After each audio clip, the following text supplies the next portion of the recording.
1월 8일 목요일 프리미어리그 분석 시작하겠습니다. 모든 경기 분석은 네이버 카페에서 확인 바랍니다. 이 경기는 단순히 전력 비교만으로 보기보다는 홈과 원정에서의 템포 메타 멘탈 차이를 함께 읽어야 하는 매치업이다. 본머스는 홈에서 라인을 높게 형성하고 앙투안 세메뇨의 측면 침투를 중심에 둔 전형적인 윙어 활용 패턴으로 상대 포백을 계속해서 뒤로 물러나게 만든다. 세메뇨가 측면을 파고들어 깊숙이 들어간 뒤 페널티 박스 안쪽에 자리 잡은 크루피에게 컷백으로 어시스트 각을 만들어주는 루트는 이미 팀 공격의 확실한 무기로 자리 잡았다. 여기에 테버니어가 이 선에서 세컨볼을 계속 수거해주면서 박스 근처에서 추가 슈팅이나 또 다른 크로스로 이어지는 2차 시 3차 공격이 자연스럽게 이어진다. 반면 토트넘은 원정에서 수비 라인을 올렸다가 전환 수비에서 뒷공간을 허용하는 패턴이 고질적으로 반복되고 한 번 실점한 뒤에는 수비 집중력이 급격히 무너지는 흐름을 자주 보인다. 이번 경기에서도 토트넘 수비진은 본머스의 홈 템포와 초반 압박 그리고 세메뇨의 측면 돌파에 의해 페널티 박스 근처에서 라인 컨트롤을 제대로 하지 못할 가능성이 크다. 그래서 전반부터 본머스가 양쪽 측면에서 꾸준히 크로스와 컷백을 생산하며 크루피를 중심으로 한 문전 마무리 상황을 여러 차례 만들어낼 수 있는 구도가 그려진다. 또한 토트넘 공격도 히샬리송과 콜로 무아니의 움직임을 통해 어느 정도 찬스를 만들겠지만 원정에서 빌드업이 끊기는 순간마다 본머스의 빠른 전환 공격으로 역습을 허용할 위험을 안고 있다. 후반으로 갈수록 체력과 멘탈에서 홈팀이 더 안정감을 유지할 가능성이 높기 때문에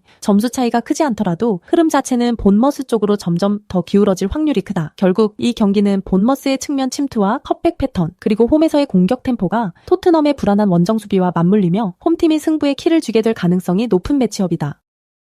이 경기는 두 팀 모두 공격 루트가 지나치게 단조롭다는 공통점을 안고 출발한다는 점에서 초반부터 화끈한 난타전보다는 조심스러운 탐색전과 루즈한 템포가 이어질 가능성이 크다. 브렌트퍼드는 티아고를 향해 크로스를 집중적으로 투입하는 포스트 플레이에 의존하게 될 텐데 썬더랜드 수비가 박스 안 숫자를 충분히 맞춰 들어가면 이 패턴은 상대적으로 수비하기 쉬운 유형이다. 썬더랜드 역시 아딩라의 인버티드 돌파를 통해 브로베이에게 공을 몰아주는 전개가 반복될 공산이 크고 이 루트가 막히는 순간 공격이 측면에서 되돌아 나오는 장면이 잦아질 수 있다. 양팀 모두 플랜 O 외에 뚜렷한 플랜 B가 없고 후반 교체 자원들에게서도 결정적인 공격 방향 전환을 기대하기 어렵다는 점은 경기 전체 템포를 더더욱 끌어내리는 요소로 작용한다. 그렇기 때문에 수비하는 수비수들 입장에서는 오히려 상대 공격을 읽어내고 대응하기가 수월한 경기 양상이 나올 가능성이 높다. 브렌트퍼드는 티아고를 향한 롱볼과 크로스 패턴이 일정 부분은 먹히겠지만 썬더랜드 센터백들이 제공권 대결에 잘 대비한다면 치명적인 장면은 제한적일 수 있다. 썬더랜드는 초반 돌풍의 에너지와 달리 1월 강행군 속에서 압박 강도와 전환 속도가 서서히 떨어지는 모습이라 높은 라인에서 상대를 몰아붙이는 경기 운영은 쉽지 않을 것이다. 이 상황에서는 양팀 모두 리스크를 과도하게 지기보다는 중원에서 볼을 돌리며 템포를 낮추고 안전한 선택 위주로 경기를 풀어갈 가능성이 더 크다. 공격 루트가 서로에게 너무 잘 보이는 구조인 만큼 전후반 내내 슈팅 숫자 자체도 기대보다 적게 나오는 흐름이 만들어질 수 있다. 특히 후반으로 갈수록 체력 저하와 함께 전진 속도가 더 떨어지면 과감한 전방 압박보다는 라인 유지와 실점 방지에 초점을 맞춘 운영이 강조될 가능성이 크다. 이런 경기에서는 한쪽이 일방적으로 무너지기보다는 서로가 서로를 견제하며 조심스럽게 90분을 소모하는 그림이 어울린다. 그래서 스코어도 0대0 혹은 1대1 같은 저득점, 무승부 스코어대에 머물 가능성이 높고 양팀 모두 승부를 결정짓는 추가적인 패턴을 가져가지 못할 여지가 크다. 결국 이 경기는 화력을 앞세운 난전보다는 단조로운 공격 루트와 떨어지는 플랜 B 완성도가 만들어내는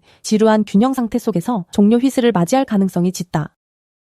이 경기는 양팀 모두 한두 가지 공격 루트에 의존하는 경향이 강해서 초반부터 화끈한 난타전으로 번질 가능성은 크지 않다. 크리스탈 팰리스는 예레미 피노의 터치라인 돌파와 하프스페이스 침투, 그리고 마테타의 포스트 플레이를 중심으로 박스 안에서 제한된 찬스를 만들어낼 전망이다. 하지만 피노의 돌파 후 크로스나 컷백이 항상 정확히 연결되기는 어렵고 마테타에게 향하는 볼 역시 수비수들과의 몸싸움 속에서 완벽히 지배하기 어렵기 때문에 슈팅으로 마무리되는 상황 자체가 많지 않을 수 있다. 중원에서 워튼이 템포를 안정적으로 조절해주더라도 지나치게 라인을 올려 리스크를 감수하기보다는 홈에서 실점 위험을 줄이는 방향으로 경기를 운영할 가능성이 높다. 반면 아스톤빌라는 로저스와 틸레만스가 박스 앞에서 빠른 템포의 2대1 패스를 주고받으며 틈을 노리겠지만 그 이외의 공격 플랜이 뚜렷하게 다양하지는 않다. 부엔디아가 하프스페이스에서 공을 받아도 주변 동선이 단조로우면 결국 중거리 슛이나 단발성 침투로 마무리되는 장면이 반복될 수 있다. 게다가 최근 프리미어리그 일정이 빡빡한 구간에 접어들면서 양팀 모두 풀백과 윙 자원들의 스프린트 빈도가 떨어지고 있어 전 후반 내내 측면에서의 폭발적인 돌파가 유지되기는 쉽지 않다. 그렇기 때문에 경기 전체 리듬은 다소 루즈하게 흐를 가능성이 크고 박스 근처에서 공만 돌다가 마무리가 되지 않는 장면들이 길게 이어질 수 있다. 세트피스 상황에서도 양팀이 높이를 활용해 위협적인 찬스를 만들 여지는 있지만 집중력 문제보다는 체력 관리와 일정 소화에 초점이 맞춰진 시기라 세트피스 전술까지 과하게 준비하기는 어렵다. 또한 후반전에 투입될 백업 자원들 역시 전술 틀을 완전히 재구성해줄 옵션은 아니라 흐름을 뒤집을 만한 강한 임팩트를 기대하기에는 한계가 있다. 그래서 한 골 승부로 흘러가다가 어느 한쪽이 끝내 마무리를 못하거나 이른 시간에 나온 선제골 이후 양팀 모두 리스크를 줄이면서 시간을 흘려보내는 시나리오도 충분히 상상할 수 있다. 특히 체력적으로 방전된 상황에서는 수비 라인이 과도하게 올라가지 않고 미드필더들이 수비 가담에 더 힘을 실으면서 박스 근처 공간을 좁히는 방향으로 전개될 가능성이 높다. 결국 이 경기는 화려한 역습과 다득점보다는 서로 정해진 패턴 안에서만 공격을 시도하다가 큰 득점 기회 없이 90분이 흘러가는 그림을 먼저 떠올리는 것이 자연스럽다. 종합하면 단조로운 공격 루트와 빡빡한 일정, 교체 카드의 한계까지 고려했을 때 승부는 한쪽으로 크게 기울기보다는 무승부 쪽으로 닻을 내릴 가능성이 더 높아 보인다.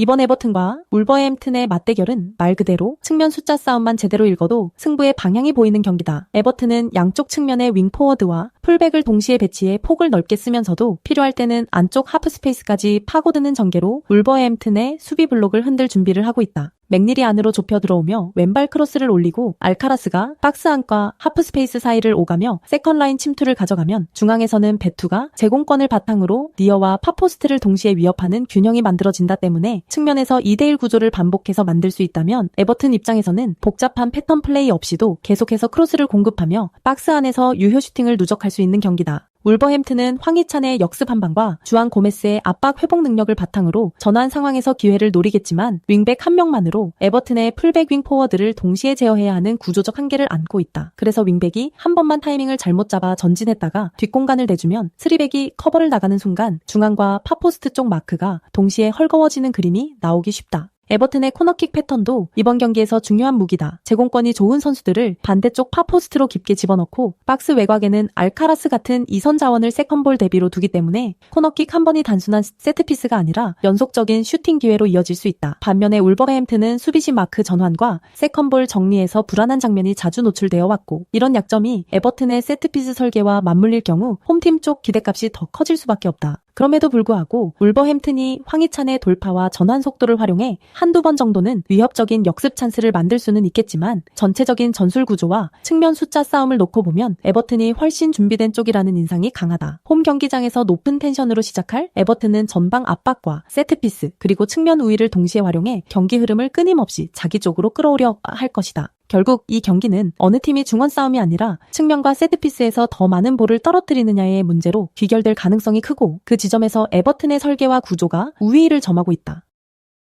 이 경기는 양 팀이 동일한 4-2-3-1 포메이션을 사용하지만 라인 강력 관리와 파이널 서드에서의 완성도 차이가 승부를 가를 가능성이 크다. 풀럼은 포백 강력이 벌어지고 수비 중원 이선 라인 사이가 늘어지는 바람에 상대 공격수를 등지게 두고 플레이를 허용하는 시간이 지나치게 길다. 그래서 중원 장악력이 떨어지고 볼을 탈환한 뒤에도 전진 패스 루트가 막혀 공격 전환 시 템포까지 자주 끊긴다. 라울 히메네스와 스미스 로우의 조합은 이론적으로는 박스 안 마무리와 이선 연계에서 좋은 그림을 만들 수 있지만 라인 간격이 정돈되지 않은 상태에서는 공이 그 지점까지 깔끔하게 공급되지 않는 문제가 반복되고 있다. 반면 첼시는 이선 스리톱처럼 움직이는 주앙, 페드로, 시페레이, 페드루, 네투, 첨바콜, 파머 조합이 파이널 서드에서 지속적으로 공간을 만들어낸다. 네투의 측면 드리블과 스프린트가 풀백을 끌고 나가면 주앙 페드로는 하프 스페이스에서 볼을 받으며 수비 라인의 틈을 넓히고 그 사이로 콜 파머가 침투하거나 패스를 선택하는 구조다. 특히 플럼처럼 수비 간격이 넓은 팀을 상대로는 파머가 라인 사이에서 공을 받는 순간부터 위협적인 상황이 연속해서 나올 수 있다.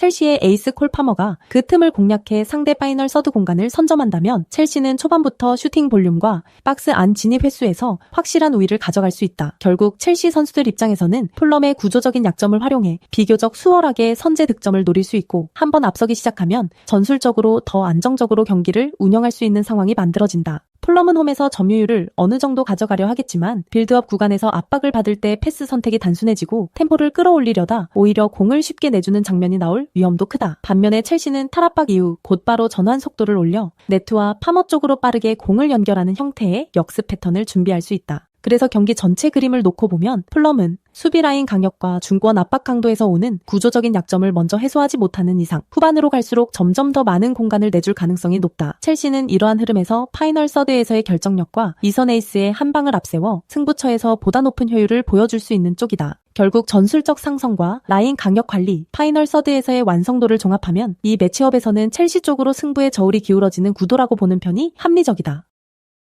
이번 매치업은 객관적인 전력 차이가 분명하게 존재하는 상황에서 전술적 상성까지 맨시티 쪽으로 기울어 있는 흐름이다. 브라이튼은 중원에서의 압박 타이밍이 어긋나는 경우가 자주 나오고 이 순간들이 곧바로 파이널 서드 노출로 직결된다. 그래서 파울로라도 끊지 못하는 장면이 늘어나면 상대에게는 전진 드리블과 페널티 박스 접근 기회가 반복적으로 열리게 된다. 이 틈을 베르나르두, 실바가 놓칠 리가 없다. 베르나르두가 하프라인 근처에서 공을 잡고 전방으로 전진하기 시작하면 브라이튼 미드필더들은 등을 보며 쫓아가는 수비를 할 수밖에 없고 그 순간 중앙 수비진은 라인을 내리느냐 압박을 나가느냐 사이에서 갈라지게 된다. 결국 베르나르두가 페널티 박스 근처까지 진입하는 장면이 반복되면 브라이튼의 중앙 지역은 벌어지고 수비 밸런스는 크게 무너지게 된다. 이때 포드는 반대 하프 스페이스에서 2선 침투 타이밍을 맞춰 들어가고 홀란드는 박스 안에서 수비수 사이를 가르는 움직임으로 피니시 각을 연다. 브라이튼이 라인을 올려 맨시티를 압박하려 해도 맨시티는 워낙 후방에서의 탈압박 능력이 뛰어나기 때문에 한 번 패스를 풀어내면 곧바로 수적 우위를 가진 전진 상황이 만들어진다. 반대로 브라이튼이 지나치게 라인을 데리고 블록만 형성하려고 하면 맨시티의 하프 스페이스 점유와 측면 중앙 전환 패스에 의해 박스 앞이 잠식당한다. 교체 카드 싸움에서도 맨시티는 포지션별로 퀄리티가 보장된 자원을 투입해 후반에도 압박과 점유, 슈팅 볼륨을 유지할 수 있는 반면 브라이튼은 특정 구간 이후 경기 집중력과 라인 컨트롤이 흔들리는 패턴이 반복된다. 그래서 이 경기는 단순한 전력 차이에 그치지 않고 맨시티가 브라이튼의 압박 타이밍과 중원 간격 문제를 정교하게 파고들 수 있는